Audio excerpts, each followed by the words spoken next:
Good afternoon. My colleagues and I remain squarely focused on achieving our dual mandate goals of maximum employment and stable prices for the benefit of the American people.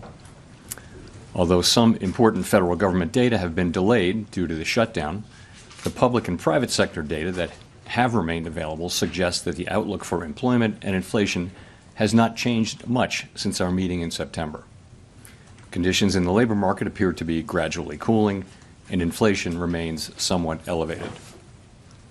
In support of our goals and in light of the balance of risks to employment and inflation, today the Federal Open Market Committee decided to lower our policy interest rate by a 1/4 percentage point. We also decided to conclude the reduction of our aggregate securities holdings as of December 1. I will have more to say about monetary policy after briefly reviewing economic developments. Available indicators suggest that economic activity has been expanding at a moderate pace. GDP rose at a 1.6% pace in the first half of the year, down from 2.4% last year. Data available prior to the shutdown show that growth in economic activity may be on a somewhat firmer trajectory than expected, primarily reflecting stronger consumer spending. Business investment in equipment and intangibles has continued to expand, while activity in the housing sector remains weak. The shutdown of the federal government will weigh on economic activity while it persists, but these effects should reverse after the shutdown ends. In the labor market, the unemployment rate remained relatively low through August. Job gains have slowed significantly since earlier in the year. A good part of the slowing likely reflects a decline in the growth of the labor force due to lower immigration and labor force participation, though labor demand has clearly softened as well. Although official employment data for September are delayed, available evidence suggests that both layoffs and hiring remain low, and that both households' perceptions of job availability and firms' perceptions of hiring difficulty continue to decline. In this less dynamic and somewhat softer labor market, the downside risks to employment appear to have risen in recent months. Inflation has eased significantly from its highs in mid-2022, but remains somewhat elevated relative to our 2% longer-run goal. Estimates based on the Consumer Price Index suggest that total PCE prices rose 2.8% over the 12 months ending in September, and that, excluding the volatile food and energy categories, core PCE prices rose 2.8% as well. These readings are higher than earlier in the year as inflation for goods has picked up. In contrast, disinflation appears to be continuing for services. Near-term measures of inflation expectations have moved up on balance over the course of this year on news about tariffs, as reflected in both market and survey-based measures. Beyond the next year or two or so, however, most measures of longer-term expectations remain consistent with our 2% inflation goal. Our monetary policy actions are guided by our dual mandate to promote maximum employment and stable prices for the American people. At today's meeting, the committee decided to lower the target range for the federal funds rate by a 1/4 percentage point to 3.75% to 4%. Higher tariffs are pushing up prices in some categories of goods, resulting in higher overall inflation. A reasonable base case is that the effects on inflation will be relatively short-lived, a one-time shift in the price level. But it is also possible that the inflationary effects could instead be more persistent, and that is a risk to be assessed and managed. Our obligation is to ensure that a one-time increase in the price level does not become an ongoing inflation problem. In the near term, risks to inflation are tilted to the upside and risks to employment to the downside, a challenging situation. There is no risk-free path for policy as we navigate this tension between our employment and inflation goals. Our framework calls for us to take a balanced approach in promoting both sides of our dual mandate. With downside risks to employment having increased in recent months, the balance of risks has shifted. Accordingly, we judged it appropriate at this meeting to take another step toward a more neutral policy stance. With today's decision, we remain well positioned to respond in a timely way to potential economic developments. We will continue to determine the appropriate stance of monetary policy based on the incoming data, the evolving outlook, and the balance of risks. We continue to face two-sided risks. In the committee's discussions at this meeting, there were strongly differing views about how to proceed in December. A further reduction in the policy rate at the December meeting is not a foregone conclusion. Far from it. Policy is not on a preset course. At today's meeting, the committee also decided to conclude the reduction of our aggregate securities holdings as of December 1. Our long-stated plan has been to stop balance sheet runoff when reserves are somewhat above the level we judge consistent with ample reserve conditions. Signs have clearly emerged that we have reached that standard. In money markets, repo rates have moved up relative to our administered rates, and we have seen more notable pressures on selected dates, along with more use of our standing repo facility. In addition, the effective federal funds rate has begun to move up relative to the rate of interest on reserve balances. These developments are what we expected to see as the size of our balance sheet declined and warrant today's decision to cease runoff. Over the 3.5 years that we've been shrinking our balance sheet, our securities holdings have declined by $2.2 trillion. As a share of nominal GDP, our balance sheet has fallen from 35% to about 21%. In December, we'll enter the next phase of our normalization plans by holding the size of our balance sheet steady for a time, while reserve balances continue to move gradually lower as other non-reserve liabilities, such as currency, keep growing. We will continue to allow agency securities to run off our balance sheet and will reinvest the proceeds from those securities in Treasury bills, furthering progress toward a portfolio consisting primarily of Treasury securities. This reinvestment strategy will also help move the weighted average maturity of our portfolio closer to that of the outstanding stock of Treasury securities, thus furthering the normalization of the composition of our balance sheet. The Fed has been assigned two goals for monetary policy: maximum employment and stable prices. We remain committed to supporting our maximum employment, bringing our inflation sustainably to our 2% goal, and keeping longer-term inflation expectations well anchored. Our success in delivering on these goals matters to all Americans. We understand that our actions affect communities, families, and businesses across the country. Everything we do is in service to our public mission. We at the Fed will do everything we can to achieve our maximum employment and price stability goals. Thank you. I look forward to your questions. Nick.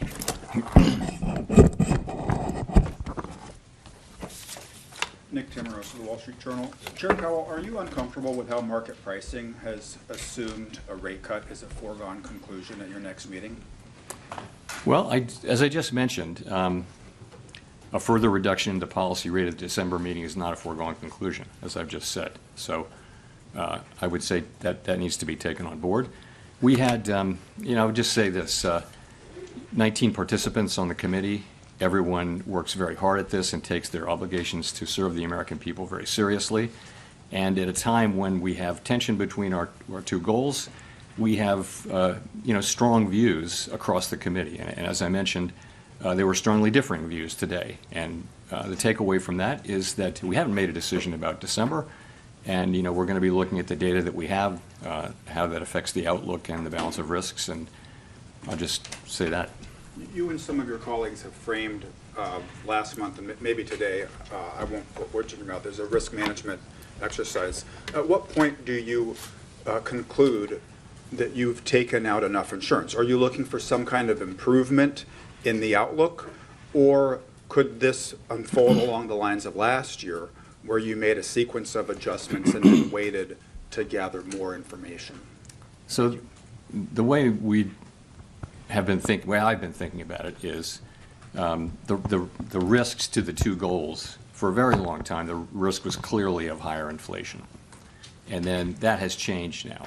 And as we saw particularly after the July meeting, we saw the downward revisions in job creation, we saw a very different picture of the labor market, and suggested that there were higher downside risks to the labor market than we had thought.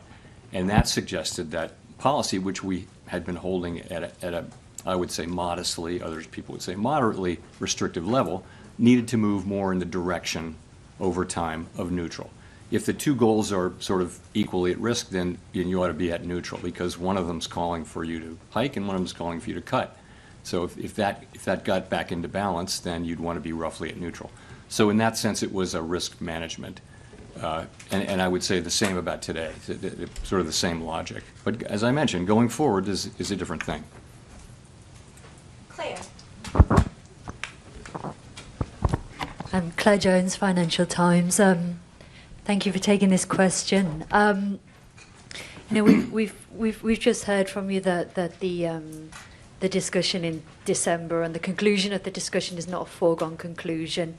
I'd like to just dig into that a little bit more about what sort of arguments were brought up. Was there any consideration, for instance, of the investment we're seeing in AI and some of the generation of household wealth through rises in stock prices related to the AI boom?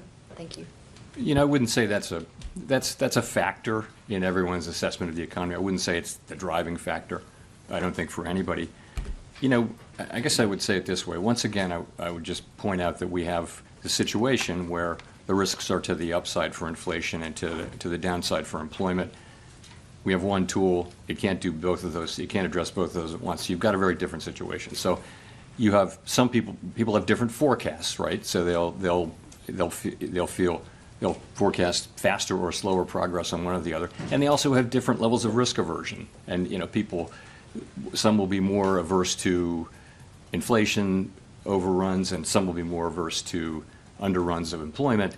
And so you put that together, and as you can see from the SEP and from the public discussion that goes on between the meetings when participants go out and talk, they're very disparate views. And they were reflected in strongly differing views in today's meeting, as I pointed out in my remarks. And that's what leads me to say that, you know, that we haven't made a decision about December. You know, I always say that. It's a fact that we don't make decisions in advance. But I'm saying something in addition here, is that it's not to be seen as a foregone conclusion. In fact, far from it. Can I just ask a quick follow-up on QT? How much of the fund impressions we've seen in money markets are related to the U.S. Treasury issuing more short-term debt? You know, that could be one of the factors, but the reality is we've seen, you know, the things that we've seen, higher repo rates and federal funds rate moving up. These are the very things that we look for. We actually have a framework for looking at, you know, what the place we're trying to reach. What we said for a long time now is that when we feel like we're a bit above what we consider a level that's ample, that we would freeze the size of the balance sheet. Of course, reserves will continue to decline from that point forward as non-reserve liabilities grow. So this happened, some things have been happening for some time now, showing a gradual tightening in money market conditions. Really in the last, call it 3 weeks or so, you've seen more significant tightening, and I think a clear assessment that we're at that place. The other thing is, you know, the balance sheet is shrinking at a very, very slow pace now. We've reduced it by half twice, and so there's not a lot of benefit to be holding on to get the last few dollars because, you know, again, the balance sheets, the reserves are going to continue to shrink as non-reserves grow. So, you know, there was support on the committee as we thought about it to go ahead with this and announce effective December 1 that we will be, you know, freezing the size of the balance sheet. And the December 1 date gives the markets a little bit of time to adapt. Colby. Thank you. Colby Smith with the New York Times. So much of the rationale for cutting interest rates, even as inflation moves away from the 2% target, seems to be, you know, that there are these mounting downside risks to the labor market. But if those don't materialize and the labor market either stabilizes around current employment levels or even starts to strengthen somewhat, how would that change your perception of how much interest rates need to fall from here? Would you then be a bit more concerned about underlying inflation and the possibility of second-round effects from tariffs? Yeah, I mean, in principle, if you were to see data that suggested that the labor market's strengthening or even that it's stabilizing, you know, that would certainly play into our decisions going forward. So, we do have, you know, we get some data. The labor market is a place where we get, for example, we get the state-level data on initial claims, which are sending a sort of a signal of more of the same. We also get, you know, job openings, and we'll get lots of survey data. We'll get the Beige Book and things like that. So we'll have a picture of what's going on in the labor market, and you know the fact that we're not seeing an uptick in claims or a downtick really in openings, suggests that you're seeing maybe continued very gradual cooling, but nothing more than that. So that does give you some comfort.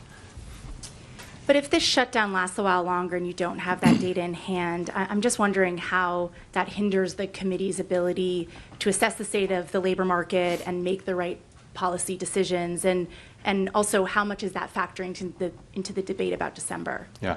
So, you know, we get like I mentioned what we get in the labor area. We get some data in inflation, some data in economic activity. And we'll have a picture of what's going on. We also will have the beige book again. I would say we're not going to be able to have the detailed feel of things. But I think if there were a significant or material change in the economy one way or another, I think we'd pick that up through this. So in terms of how it might affect December, it's really hard to say. December's the meeting's, I guess, 6 weeks away. We just don't know what we're going to get. If there is a very high level of uncertainty, then that could be an argument in favor of caution about moving, but we'll have to see how it unfolds. Steve. Steve Leisman, CNBC. Mr. Chairman, can you characterize the meeting in terms of, you said strongly differing views. Was this a close call, this cut, or was it a close call maybe the other way because you had dissents on both sides? Thanks. So I was referring to the discussion about, to the extent it related to December. You saw we had two dissents, one for 50 and one for no cut. So, that was a strong, solid vote in favor of this cut. The strongly differing views were really about the future. What does that look like? And I think people are saying, they're noticing stronger economic activity. Forecasters generally, broadly, have raised their economic growth forecasts for this year and next year, in some cases quite materially.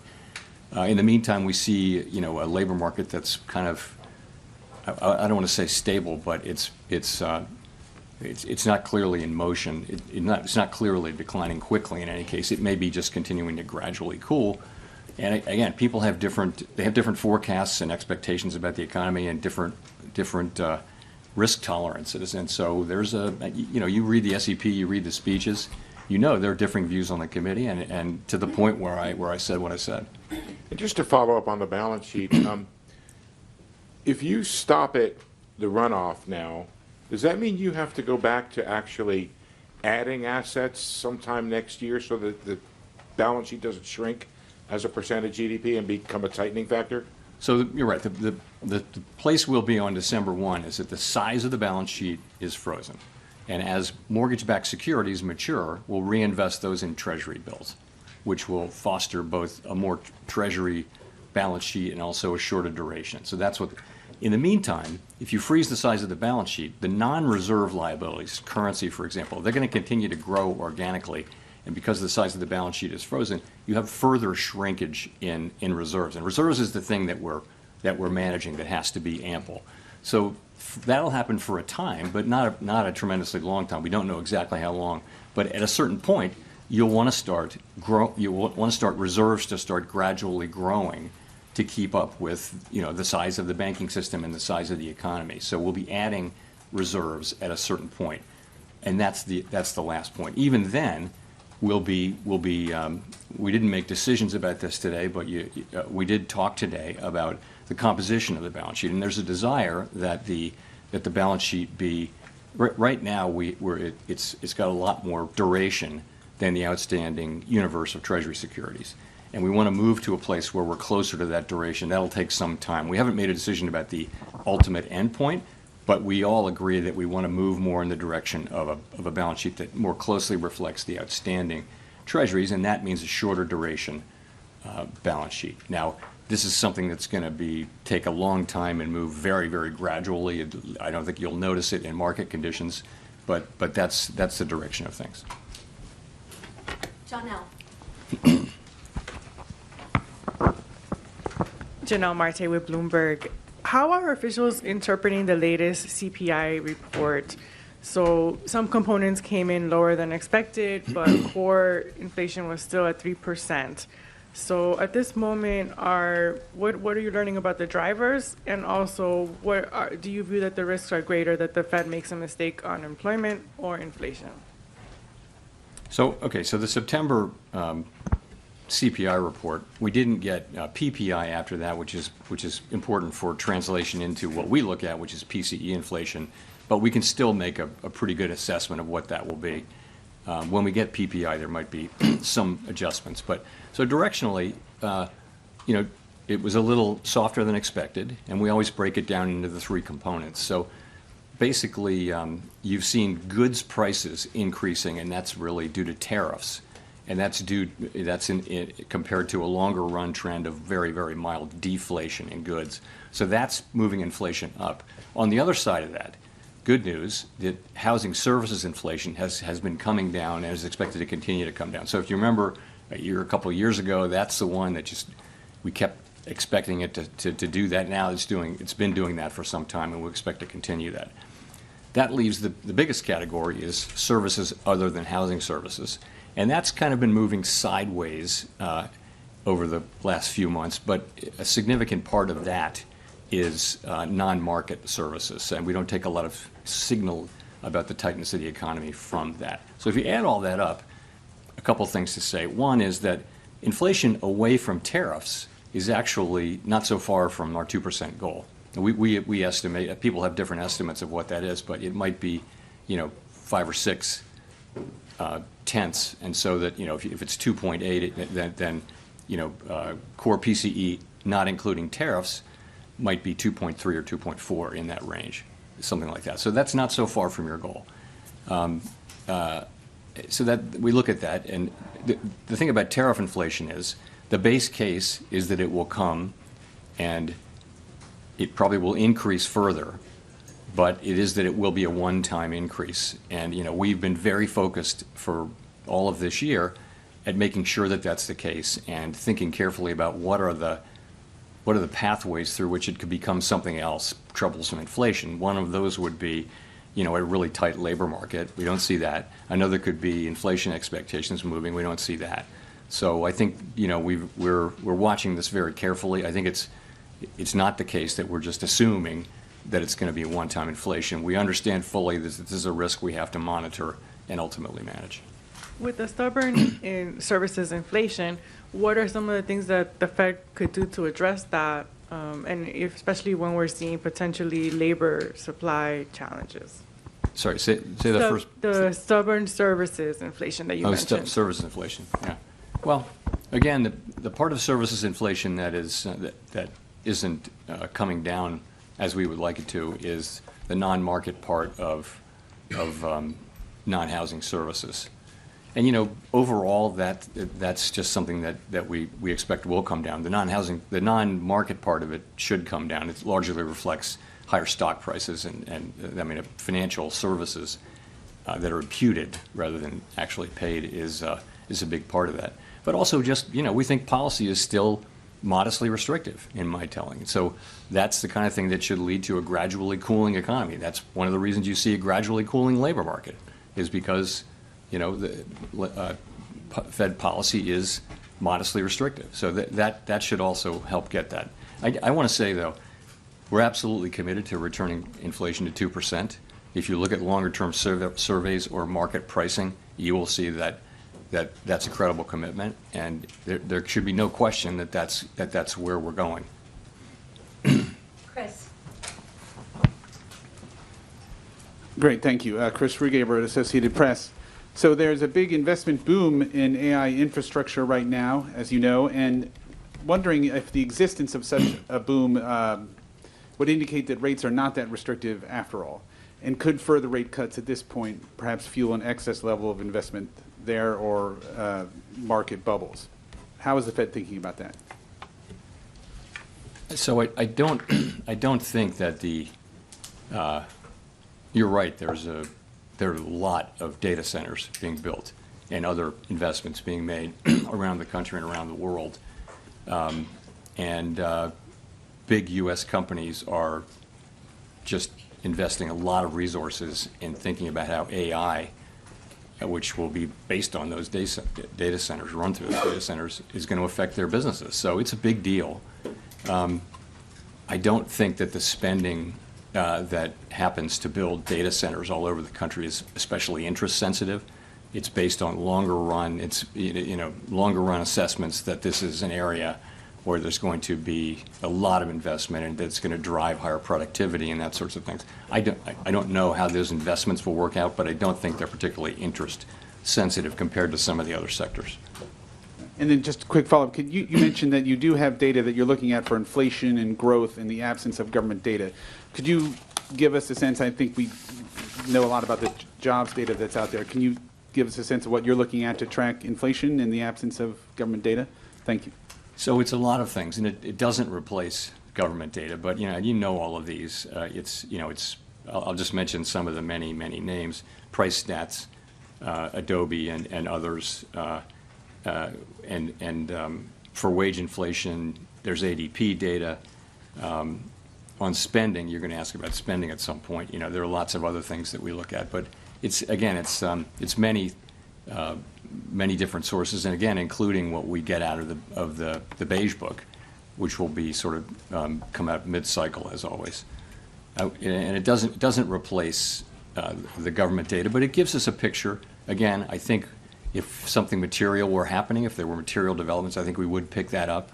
I don't think we'll be able to have the very granular understanding of the economy while this data is not available. Howard.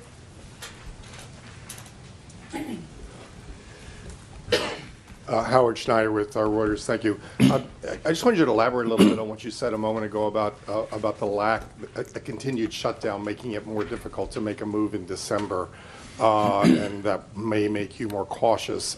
To the degree you are relying on private data that isn't the gold standard, or that you're relying on your own surveys or the Beige Book, do you worry at some point you're going to have to start making policy by anecdote? This is a temporary state of affairs, and we're going to do our jobs. We're going to collect every scrap of data we can find, evaluate it, and think carefully about it, and that's our jobs. That's what we're going to do. If you ask me, could it affect the December meeting? I'm not saying it's going to, but yeah, you could imagine that what do you do if you're driving in the fog? You slow down. So that could or could not. I don't know how that's going to play into things. We may get the data may come back, but there's a possibility that it would make sense to be more cautious about moving. I'm not committing to that. I'm just saying it's certainly a possibility that you would say we really can't see, so let's slow down. As a follow-up in the debate on this meeting, we saw recently some pretty big layoff announcements coming from Amazon and others. Wondering if that figured into the discussion at all, that you're starting to see this tension between growth and employment starting to be resolved, to the detriment of employment. And secondly, some of the stress is starting to appear in the bottom spur of the K, as they call it, household health premiums that are going to possibly be going up quite substantially, things like that. Has that started to become a factor in your policy discussion? So those are both things that we're watching very, very carefully. To start with the layoffs, you're right. You see a significant number of companies either announcing that they are not going to be doing much hiring or actually doing layoffs, and much of the time they're talking about AI and what it can do. So we're watching that very carefully, and yes, it could absolutely have implications for job creation. We don't really see it in the initial claims data yet. Now, it's not a surprise that we don't. It takes some time for it to get in there, but we're watching that really carefully. But again, don't see it yet in the initial claims data.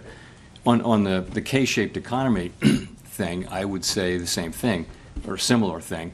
We are, if you listen to the earnings calls or the reports of big public consumer-facing companies, many of them are saying that there's a bifurcated economy there, and that consumers at the lower end are struggling and buying less and shifting to lower-cost products, but that at the top, people are spending at the higher income and wealth, and so much anecdotal data on that. And so we think there's something there. So. Edward.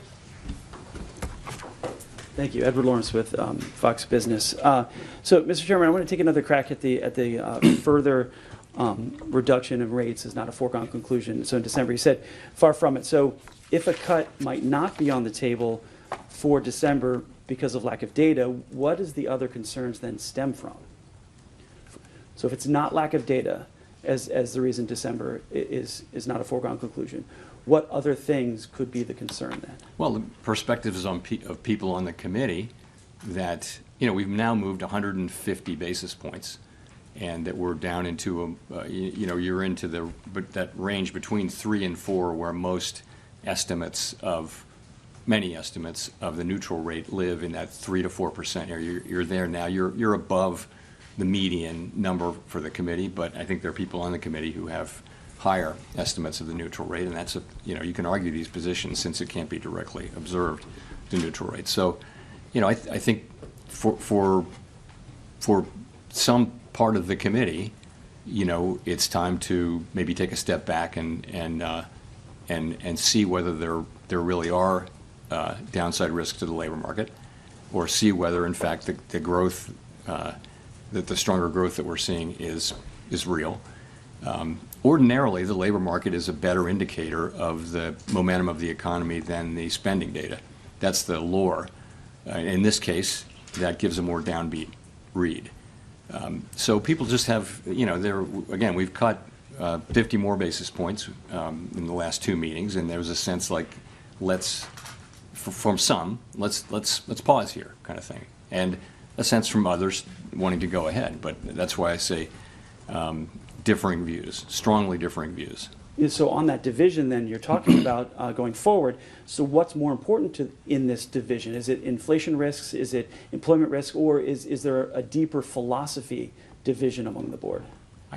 Look, everybody on the committee is deeply committed to doing the right thing to achieve our goals, maximum employment and stable prices.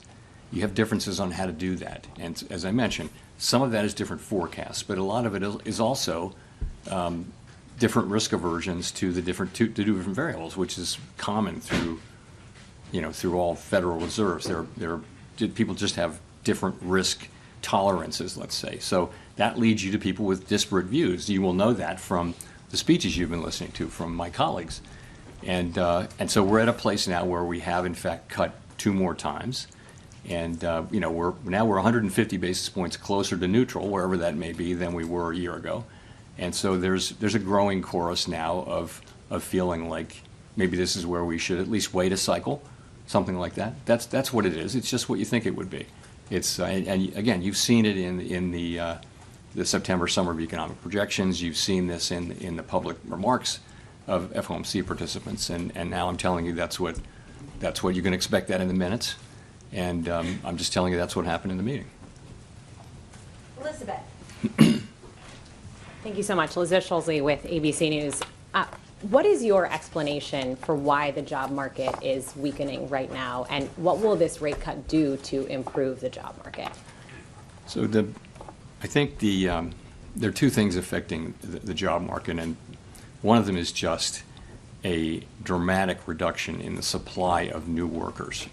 And that's 2 things. That's declining labor force participation, which is a cyclical thing, and then there's declining immigration, which is just a big policy change that actually began in the last administration and it has been accelerated now.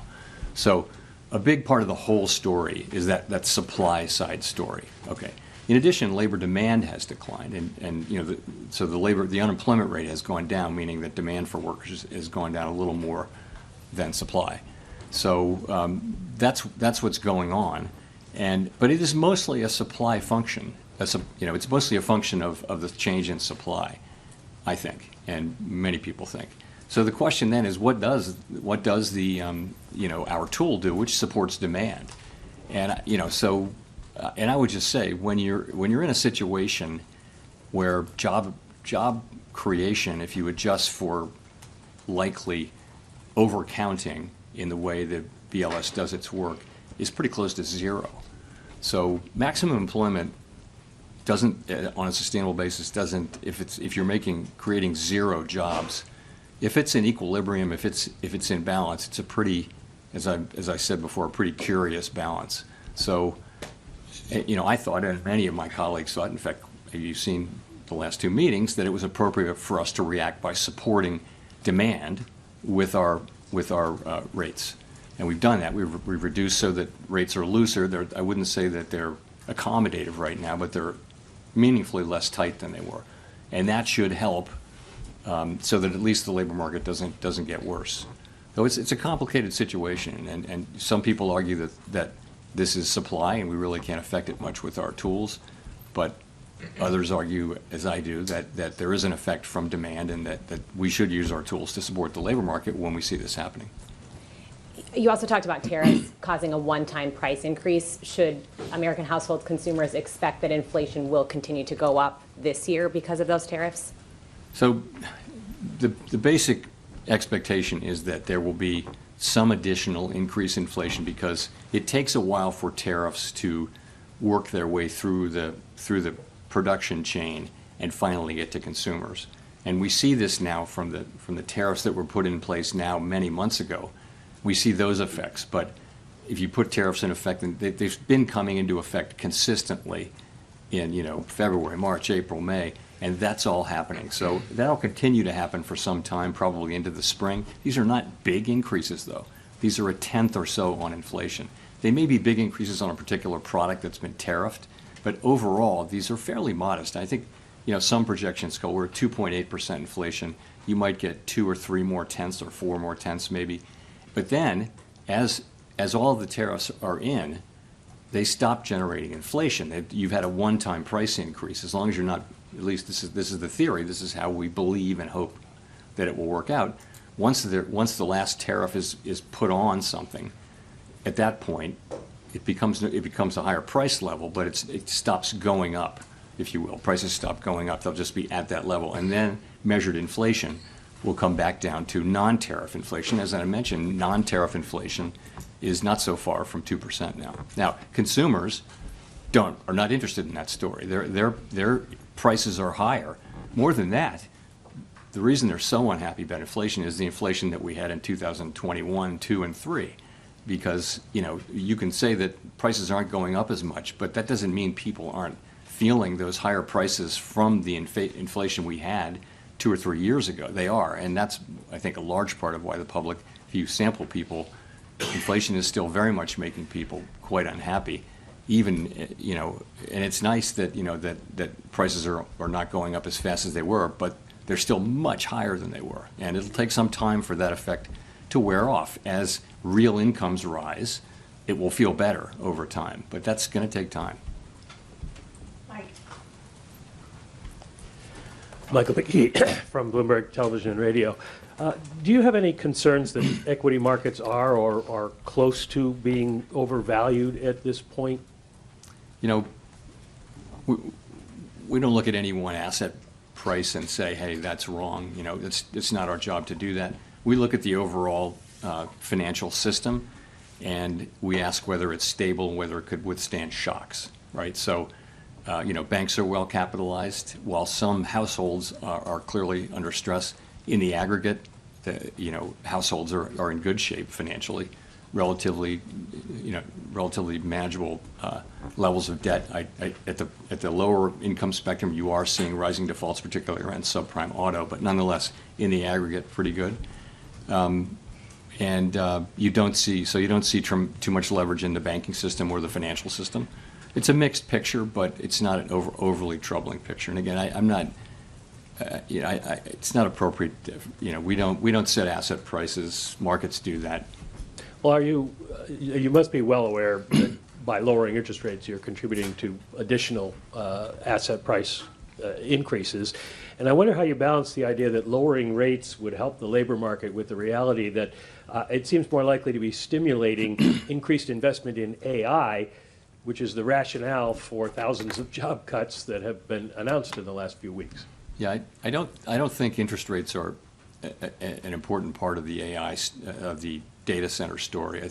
I think people think they're great economics in building these data centers, and they're making a lot of money building them, and they think they have very high present value and all that sort of thing. It's not really about, it's not about 25 basis points here or there. We use our tools to support the labor market and to create price stability. That's what we do. That's our two jobs, right? So we're here by lowering rates at the margin, that will support demand, and that will support more hiring. And that's why we do it. Now, no 25 basis point or even 50 basis point hike is going to be a dispositive thing, but ultimately, lower rates will support more demand, and that'll support hiring over time. And of course, we also have to be careful about this, which is what we've been doing, because we know where inflation is, and we know that, I've told you the story. It's a complicated story, but this is the best assessment that we can make. Because there's uncertainty around inflation and the path ahead for inflation, that's why the pace we're going has been a careful one. Victoria. Hi, Victoria Guida from Politico. On AI, I'm just wondering, it seems like a lot of the economic growth that we've been seeing is fed by investments in AI. So how worried are you about what a sudden contraction in tech investment would mean for the overall economy? Is there enough strength in other sectors? And specifically, are there any lessons that you take from the 1990s in how you might approach what's happening right now? Yeah, this is different. In the sense that the companies that are so highly valued actually have earnings and stuff like that. So if you go back to the 90s and the dot-com, these were ideas rather than companies, and so there's a clear bubble there. Whereas I won't go into particular names, but they actually have earnings, and it looks like they have business models and profits and that kind of thing. So it's really a different thing. The investment we're getting in equipment and all those things that go into creating data centers and feeding the AI, it's clearly one of the big sources of growth in the economy. Consumer spending also, though, has been, is much bigger than that, and has been growing, and has defied a lot of negative forecasts, continuing to do so this year. Consumers are still spending. Now it may be mostly higher end consumers, or maybe skewed that way, but the consumer is spending, and that's a big chunk of what's going on in the economy, substantially bigger than AI. You could point to growth. I mean, actually, you may be growth as opposed to level, but consumer spending is a much bigger part of the economy. And why do you think that the labor market is slowing so much, even though consumer spending is strong? Why has it slowed so much? Well, what's happened is that the supply of workers has dropped very, very sharply due to mainly immigration, but also lower labor force participation. So, and that means there's less need for new jobs, because there isn't this flow into the pool of labor that where people need jobs, because there aren't those people now. So there's not a supply of workers showing up for jobs. In addition, demand has also gone down, and so has labor force participation has declined, which is more of a sign, in this case, of demand as well as trend. So I think you're seeing some softening. The economy's growing at a slower rate than it was, 2.4% last year. We think around 1.6% this year. It could have been a couple of tenths higher if not for the shutdown, and of course that will reverse. But you still got the economy growing at a moderate pace. Andrew. Hey there, Andrew Ackerman with the Washington Post. I wanted to ask if you could elaborate on how you think about policy in the context of the data drought. Does it make you inclined to stick with your plans as set out in September in the absence of the data that might change your mind, or does it make you inclined to proceed with added caution because of uncertainty? Yeah, well, we'll know when we face that question, if we face that question. It'll probably be argued both ways, right? But I've said a couple times here that, if you really aren't getting information you really don't know, and the economy looks like it's solid and stable and hasn't really changed, there will be an argument. I don't know how persuasive it will be, but there will be an argument that you slow down when you can't see as far ahead. Others may argue, I'm not sure where this argument will come, but you're perfectly right that you could also argue, well, things haven't really changed, but you might not know that, So I don't know whether we'll face this or not. I hope we don't. I hope by the time of the December meeting we're getting, a better flow of data. But if we're going to have to do our jobs one way or the other. Okay. I also just wanted to ask a FinReg question. I think several years ago you said the overall amount of capital in the system was about right. As the Fed moves forward with a revised Basel proposal, potentially changes to the GSIB surcharge, has that changed at all? Or are you planning to significantly reduce the amount of capital in the system? Thanks. So there are discussions going on, I think, among the agencies, and I don't want to get ahead of those discussions. I continue to think that the level of capital, when I said that in 2020, was about right. And of course, there's been much capital added since then through various mechanisms. But I look forward to. I know those discussions are really just getting going. They haven't come to the point where they're got a whole plan and that kind of thing. So I really don't have much to say on that. Brian. Hi, Chairman Powell. Brian Chung with NBC News. Is the weakness in the jobs market accelerating, and who's at risk if the interest rate cuts are not the effective medicine for a further slowdown in the labor market? So we do not see the weakness, as you put it, the weakness in the job market accelerating. I would say, then again, we didn't get the September employment report, payroll report, but we look at, the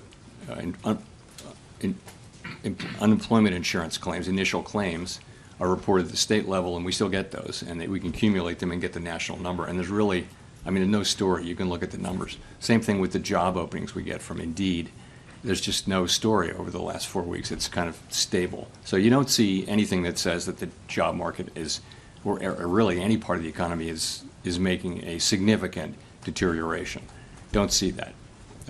You see more things like I mentioned, though, which is you see big companies making announcements of either of layoffs or of the idea that they won't need to hire. Their number of employees is not expected to go up over a number of years. There may be different people working there. They say that too, but they don't need a bigger head count. So you see those kinds of things. You don't see it in the aggregate numbers. The layoff numbers have not gone up, but job creation is very low. And the job finding rate for people who are unemployed is very low. But the unemployment rate is very low as well. 4.3% is a low unemployment rate. So as you make these cuts, is it the lower income workers that you're thinking about, or those who might have their jobs automated? Is there a particular that we're section thinking of the of? labor market that you're particularly? So we can't, our tools don't allow us to target any demographic or any income level and that kind of thing. I do think that people, we saw this during the global financial crisis and the long recovery. If you have a long period of very strong labor market conditions, it benefits people at the lower end the most. The last 2 or 3 years of that long expansion, people at the lower part of the income spectrum were getting the biggest benefits, and lots of things were happening in that space demographically, which were very constructive. And we're not at that place right now. But so, yeah, a stronger labor market is the best thing we can do for the public. It's also part of our job. It is half of our job, but it is absolutely the best thing we can do for people. Along with keeping prices stable. Those two things. Inflation also hurts people on fixed incomes more than other people. Courtney. Hi, Chair Powell. Courtney Brown from Axios. As you know, the 12 Reserve Bank presidents' terms are up for renewal at the end of February. I'm wondering if you can give us a timeline for when the board will consider those reappointments and whether we can expect everyone to be re-upped or if we can expect some changes. So it's a process that we go through under the law.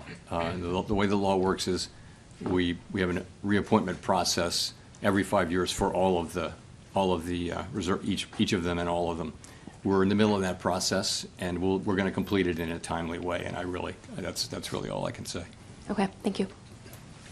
Daniel. Daniel Davis, Agence France Presse.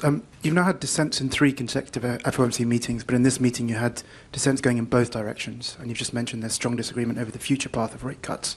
Have these disagreements complicated your role presiding over the FOMC meetings, and if so, how?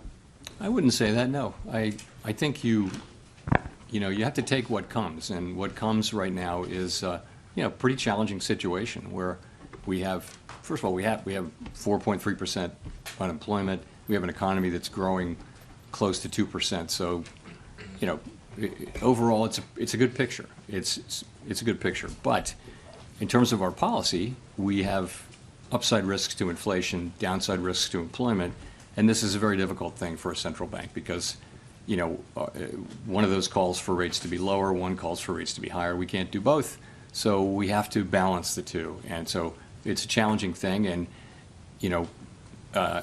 as we have worked our way through this process, you would expect that there would be a range of views across the committee on what to do and the speed with which we should do it. And that's what we have. That makes a lot of sense to me. All of these people are, people who take their jobs very seriously, work very hard at this, and just want to do what's right for the American people, but they have different views on what that is. And, it's an honor to work among people who care that much. It is, but I don't feel that it's unfair or anything like that. It's a time when we're making quite difficult judgments in real time, and I believe we'll get through this. And I think we've done sort of the right thing so far this year. I think it was appropriate for us to be careful about this. I think it would not be appropriate to just ignore or assume away the inflation issue. At the same time, I think the risk of higher, more persistent inflation has declined significantly since April. And if we do wind up resuming rate cuts at some point, we will at some point. I think we're trying to get to the end of this cycle with the labor market in a good place and with inflation, on its way to 2% or at 2%. So that's all we're trying to do, and we're doing it under, quite challenging circumstances and doing the best we can. We'll go to Jennifer for the last question. Thank you so much, Chair Powell. Jennifer Schonberger with Yahoo Finance. Both regional and large banks have taken losses on loans given delinquencies on subprime auto loans. JP Morgan CEO Jamie Dimon warned, when you see one cockroach, there may be more likely. I'm curious how the Fed is looking at these loan losses and if it poses risks to the financial system or the outlook for the economy. Is it a warning sign? So, we're obviously we watch these things very carefully, credit conditions very carefully. You're right. You've seen rising defaults in subprime credit for some time now, and now you've seen a number of subprime credit, automobile credit institutions having significant losses, and some of those losses are now showing up on the books of banks. We're looking at it carefully. We're paying close attention. I don't see at this point a broader credit issue. It doesn't seem to be something that has very broad application across financial institutions. But we're going to be monitoring this quite carefully and making sure that is the case. And then separately, many, you yourself have said that we're in a bifurcated economy right now with high net worth individuals continuing to spend with the lower income pulling back. How much of consumer spending continuing hinges on the stock market remaining strong? In some odd way, does the market help keep the economy buoyant? So there's some relationship there, but remember, the more wealth someone has, the lower an additional dollar of wealth matters. So your marginal propensity to consume declines quite dramatically as you reach levels of stock market wealth. So, the stock market, it would affect spending if the stock market went down, but it wouldn't drop sharply unless there were quite a sharp drop in the stock market.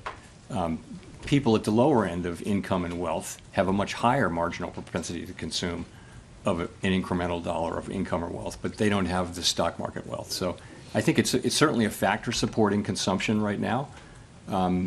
But you would see it if you saw a material correction in spending, but it wouldn't be. You shouldn't think that it'll dollar for dollar stop consumption, because that wouldn't be the case. Thanks very much.